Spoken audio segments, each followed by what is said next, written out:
und hat so schöne blonde Schneckenhaar. Nun macht er recht eine große Wirtschaftshaus. Der Kali rahmt so gern den Ofen aus. Die Mutter schimpft, der Kleine folgt nicht gern.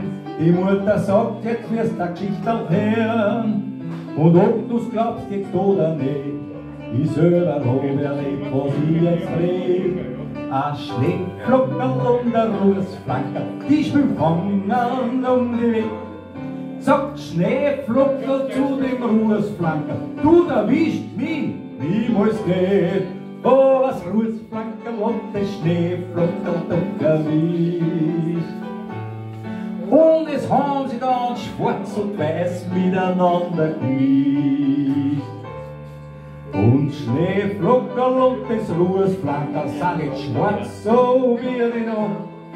Ja, wer sich mit dem Ruß was anfängt, der hat sich immer dreckig gemacht.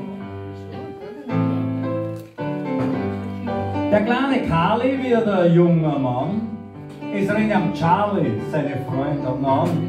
Ein Spüler, Wetter, Trinker ist er Wurm.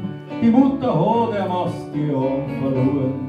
Der Charlie glaubt, er reißt sich noch mal raus, doch ist er viel zu schwach, es wird nichts draus. Da sieht man, was aus einem wird, wenn man nicht hört auf Mutter und ihr Lied. Ein Schneeflockerl und ein Rußflankerl, die spielen Fangen um die Welt. Sagt Schneeflockerl zu dem Rußflankerl, du erwischt mich niemals nicht. Oh, was Rußflankerl hat das Schneeflockerl doch erwischt. Und es haben sie dann schwarz und weiß miteinander gemischt. Und Schneeflockerl und das Rußflankerl sind nicht schwarz, so wie die Nacht. Ja, wer sich mit dem Ruß was anfängt, der hat sich immer dreckig gemacht. Dankeschön. Ja, das war die Geschichte.